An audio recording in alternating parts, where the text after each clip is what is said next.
ठंड में छत पर सोने वाला गांव। पायल शाम का खाना रसोई में बना रही थी और गुस्से में साथ में बड़बड़ा भी रही थी। पता नहीं इन लोगों को क्या दिक्कत है, एक बात भी समझ में नहीं आती है। हमेशा बस अपनी ही मनमर्जी करनी होती है। अरे फिर हमारा इस घर में रहने का फायदा ही क्या है जब हमारी मर्जी का कुछ चलता ही नहीं है। एक तो इतनी ठंड है, फिर भी इन्हें समझ में नहीं आता। आखिर पायल इतनी ज्यादा गुस्से में क्यों थी, जानने के लिए जरा कहानी में आगे बढ़ते हैं। पायल खाना बनाकर सबको परोसती है। सभी टेबल पर बैठकर साथ में खाना खा रहे थे। चलो चलो, खाना तो खत्म होने वाला है। अब खाना खाते ही सब जल्दी से ऊपर पहुंच जाओ, सोने की तैयारी शुरू करो। आज वैसे ही पहले बहुत देर हो गई है। हाँ मम्मी, चिंता मत करो, बस अभी खाना खाकर ऊपर बिस्तर लगा देंगे, मैं और भाभी दोनों मिलकर। ठीक है, पहले हम ऊपर चले जाते हैं, उसके बाद तुम दोनों बिस्तर लेकर ऊपर आ जाना। हाँ जरूर, यही काम रह गया है ना मुझे तो। सभी खाना खा लेते हैं और उसके बाद पायल और रिया दोनों मिलकर छत पर जाकर बिस्तर लगाने लगती हैं। दोनों बिस्तर बिछा ही रही थी, तभी वहां सामने वाली छत पर, जो उनकी दीवार से बिल्कुल दीवार सटी हुई थी, उनकी पड़ोसन बहू भी वहां पर बिस्तर बिछा रही थी। और पायल, घर का सारा काम खत्म हो गया? हाँ, सबने खाना पीना खा लिया है, अभी सबका बिस्तर लगा दूंगी, सब लेट जाएंगे। उसके बाद बस बर्तन धोने बचे हैं, जाकर वही धोऊंगी। एक तो इतनी ठंडी ठंडी हवा चल रही है और ठंड में रात को बर्तन धोना बड़ा मुसीबत होता है। इसलिए सर्दी में मैं तो पहले ही काम खत्म कर लेती हूँ, उसके बाद काम करने का मन ही नहीं करता, वो भी ठंडे पानी से। तभी वहां पर पायल और नेहा के ससुराल वाले ऊपर आ जाते हैं। अरे शीला आ गई, आज तो तू भी जल्दी छत पर आ गई, लेकिन आज तो बहुत ही ठंडी हवा चल रही है, बड़ी ठंड है, मैं इसीलिए मोटी रजाई लेकर आई हूँ। हाँ सच में बहुत ठंडी हवा चल रही है, हमने भी मोटे कंबल और रजाई निकाल ली है। अब सर्दी बढ़ेगी ही और मैंने सोचा तेरे और सरला दोनों के साथ मिलकर आज गप्पे लड़ाऊंगी, इसलिए मैं छत पर जल्दी आई। आज मेरे पास तुम्हें बताने के लिए बहुत धमाकेदार खबर है। क्या कहा सच में? बता फिर तो जल्दी। अरे रुक जा, एक बार सरला को भी छत पर आने दे, वो भी बस आती ही होगी, तब तक मैं अपनी बहू से गर्मा गर्म चाय मंगवा लेती हूँ। छत पर ठंडी ठंडी हवा में चाय पीने का मजा आएगा। दरअसल ये गांव जहाँ पर हर किसी को छत पर सोने की आदत थी, पूरा गांव ही छत पर सोता था। उन सभी को छत पर खुली हवा में सोना बहुत अच्छा लगता था। इस तरह सभी छत पर पहले जाकर थोड़ी बहुत देर बात करने की आदत थी और उसके बाद सभी एक दूसरे से बात करते हुए सो जाते थे। लेकिन वहीं दूसरी तरफ जब पायल नीचे बर्तन धोने आती है, तब वो गुस्से में बर्तन धो रही थी और वो पहले से ही गुस्से में थी। गुस्सा आना तो लाजमी है ना, बताओ भला ऐसी छत पर कौन सोता है। अरे मैं तो घर की बहू हूँ, कम से कम मुझे तो कमरे में अकेले सोने दो, ऊपर से इतनी सर्दी में छत पर सुला देते हैं। गर्मियों में तो मैंने कुछ नहीं कहा था, लेकिन कम से कम सर्दी में तो मुझे चैन से सोने दो। तो बहू को छत पर सोना पसंद नहीं था, जो कि जरा लाजमी भी है। वहीं दूसरी तरफ सरला की बहू, जिसकी अभी नई नई शादी हुई थी, वो भी छत पर बिस्तर लगाने जा रही थी, लेकिन उसने घूंघट किया हुआ था, जिसकी वजह से वो सीढ़ी पर गिर जाती है। ओए माँ, मर गई मैं तो, फूट गई, बड़ी जोर की लगी है, पैर भी मुड़ गया।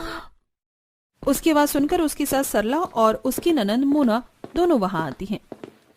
अरे भाभी, क्या हो गया? आप ऐसे क्यों चिल्ला रही थी?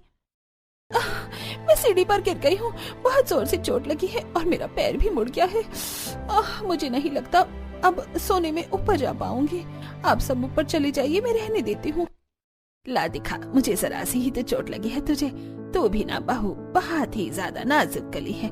चल मैं और मोना तेरी मदद करते हैं ऊपर छत तक जाने में। चिंता मत कर, हम तुझे यहाँ नीचे अकेले नहीं छोड़ेंगे, हम सभी का बराबर ध्यान रखते हैं।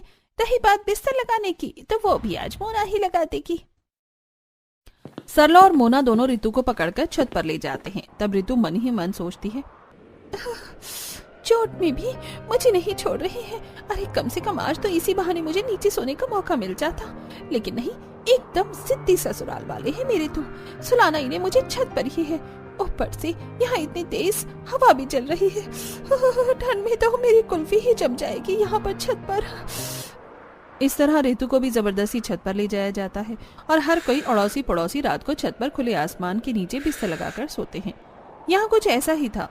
इस तरह दिन गुजर रहे थे। वहीं पड़ोस में एक नई नवेली दुल्हन आई थी। तभी उसका गृह प्रवेश कर रहे थे और वहां पर सभी पड़ोसन थी। आजा बहू, गृह प्रवेश कर अपने दाहिने पैर से कलश गिरा दे। पलक कलश गिरा कर गृह प्रवेश करती है। उसके बाद सभी कहते हैं, हाँ, स्वागत है हमारे खुले गांव के ससुराल में। एकदम खुली और ताजी हवा का एहसास होगा यहाँ। बिल्कुल सही कहा, यहाँ पर ऐसा खुला वातावरण कहीं नहीं मिलेगा बहू, जैसा हमारे गांव में मिलता है। हमारी बहुओं से पूछो, इसलिए तो खुश रहती हैं। नई नवेली दुल्हन पलक को तो कुछ समझ में ही नहीं आता, लेकिन वहीं खड़ी पुरानी बहुएं कहती हैं, हाँ बिल्कुल बिल्कुल, हम तो कुछ ज्यादा ही खुश हैं यहाँ पर। हर रोज खुली हवा में सोने का हमें इतना अच्छा अवसर जो मिलता है, जिसकी वजह से हमारी रात की नींद पूरी नहीं हो पाती है। अरे कुछ दिन पहले मुझे चोट लग गई, लेकिन फिर भी जबरदस्ती मुझे छत पर लेकर गई है सुलाने के लिए। हाँ, और कल पूरी रात मुझे नींद नहीं आई। एक तो इतनी ठंडी हवा चल रही थी, ऊपर से मेरा कंबल भी इतना पतला था। आज भी मुझे खांसी जुकाम हो रखा है, लेकिन नहीं, इन्हें तो सिर्फ अपनी मर्जी चलानी है। सच में क्या ही कह सकते हैं इन लोगों को। अब अगले दिन जब पलक रात को सभी को खाना बनाकर खिलाती है, खाना खाने के बाद वो जब अपने कमरे में जा रही थी, तब उसकी सास उसे रोकते हुए कहती है, अरे बेटा कहाँ जा रही है? चल जल्दी से बिस्तर लेकर छत पर चल, वहीं पर हमारा बिस्तर लगेगा। ये बात सुनकर पलक को बड़ी हैरानी होती है। क्या कहा? छत पर? लेकिन ऐसा क्यों? अरे हमारे यहाँ ऐसा ही होता है। हमारे यहाँ पूरा गांव छत पर ही सोता है। छत पर एकदम खुली और ताजी हवा जो चलती है, छत पर सोने का जो मजा है वो कहीं और नहीं। जल्दी कर, सब लोग छत पर आ गए होंगे। ये बात पलक को तो बड़ी अजीब लगती है, लेकिन वो कर भी क्या सकती थी। जैसा उसकी सास ने करने को कहा, उसने वैसा ही कर लिया। उनके पीछे पीछे छत पर चली जाती है और चारों तरफ नजरें घुमाकर देखती है कि लगभग पूरा गांव ही अपनी छतों पर बिस्तर बिछा रहा था और आधे लोग तो सो भी गए थे। तभी उनकी पड़ोसन सुनीता कहती है, अरे वाह, हमारी नई नवेली दुल्हन भी आ गई छत पर। कैसे नहीं आती, छत पर सोने का मजा ही जो अलग है। वही तो, छत पर खुले में सोना जितना मजा और कहीं हो भी सकता है भला। वहीं दूसरी तरफ सुनीता की बहू मन में सोचती है, ये लोग कुछ भी अपने मन में खुद ही सोच लेते हैं, हमें अच्छा लगेगा, लेकिन इन्हें कौन बताए हमें जो छत पर सोना बिल्कुल भी पसंद नहीं है, लेकिन जबरदस्ती ऊपर उठाकर ले आते हैं। मैं तो पलक का सोच रही हूँ, बेचारी को शादी के दूसरे ही दिन छत पर जाकर सोना पड़ रहा है। पता नहीं मन में क्या क्या सोच रही होगी। सभी बिस्तर लगाकर सो जाते हैं, लेकिन पलक, जिसके लिए ये सब बिल्कुल नया था, उसे बिल्कुल भी नींद नहीं आती। वो आंखें खोलकर देखती है कि उसके पूरे ससुराल वाले आराम से खर्राटे मारकर सो रहे थे। वो बड़ी परेशान हो जाती है। यार, यहाँ छत पर कितनी तेज हवा चल रही है। मेरे ससुराल वाले नहीं, मुझे तो लगता है पूरे गांव वाले ही पागल हैं। भला ऐसी सर्दी में इतनी ठंडी हवा में छत पर कौन सोता है? सभी लोग कैसे खर्राटे मारकर सो रहे हैं? मुझे तो बिल्कुल नींद नहीं आ रही, मुझे तो बहुत ठंड लग रही है। इस तरह पूरी रात ठंडी हवा में पलक की कुल्फी जम जाती है। वो पूरी रात एक पल भी चैन से नहीं सो पाती और बस करवट बदलती रह जाती है। अगले दिन सुबह पलक सभी को चाय बनाकर देती है। ठंड में सुबह सुबह चाय का अलग ही मजा है। अच्छा बहू, एक बात बता, रात को तुझे मजा आया ना ऊपर सोने में? हे भगवान, ये कैसा सवाल हुआ? मजा तो आया ही होगा माँ। अब ठंड में यहाँ पर इतनी खुली और ताजी हवा में छत पर सोने का मौका मिलेगा तो हर किसी को अच्छा तो लगेगा ही। हे भगवान, मुझे तो मेरा पति भी बिल्कुल पागल ही लगता है। ठंड में छत पर कौन सोता है? इस तरह सभी गांव वाले हर रोज छत पर ही सोते थे, लेकिन बहुओं को बिल्कुल भी नींद नहीं आती थी। ना तो उन्हें बिल्कुल भी आदत थी छत पर सोने की, और ऊपर से उन्हें बहुत सी परेशानी भी होती थी। एक रात जब सभी आराम से सो रहे थे, तब पायल, अरे यार, छत पर तो इतने मोटे मोटे मच्छर हैं, लगता है एक ही दिन में ये मेरा सारा खून पी जाएंगे। अब क्या करूं? ऊपर से मुझे बहुत ज्यादा ठंड भी लग रही है।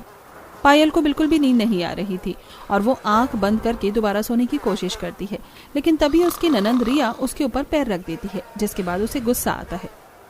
लो जी, बस इसी चीज की कमी रह गई थी। मेरे ऊपर इतना भारी 10 किलो का पैर रख दिया है। सब इतना चिपक कर सोते हैं, बिल्कुल नींद नहीं आती है। पायल गुस्से में रिया का पैर उठाकर फेंक देती है और दोबारा सोने की कोशिश करती है, लेकिन इस बार रिया उसके ऊपर हाथ रख देती है।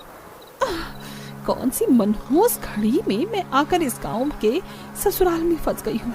सिर्फ इस ससुराल में नहीं, इस गांव के किसी भी ससुराल में आना बेवकूफी है। इस बार पायल उसका हाथ हटाती है और उसके बाद वो उठकर टहलने के लिए छत के दूसरे कोने पर जाती है। तभी सामने उसे लंबे बालों वाली एक परछाई नजर आती है, जिसे देखकर वो डर जाती है और हल्का चिल्लाती ही है कि चुड़ैल।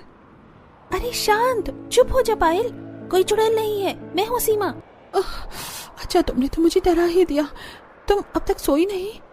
अरे यार कहाँ, एक तो इतनी ठंडी हवा चल रही है, बड़ी ठंड लग रही है, ऊपर से इतने मोटे मोटे मच्छर काट रहे हैं, पूछो ही मत। सच में यार मेरा भी यही बुरा हाल है। एक तो मेरे ससुराल वाले इतना चिपक कर सोते हैं, मुझे जगह ही नहीं मिलती। ऊपर से इतनी ठंड में छत पर सोना पड़ रहा है जहाँ बिल्कुल भी नींद नहीं आती।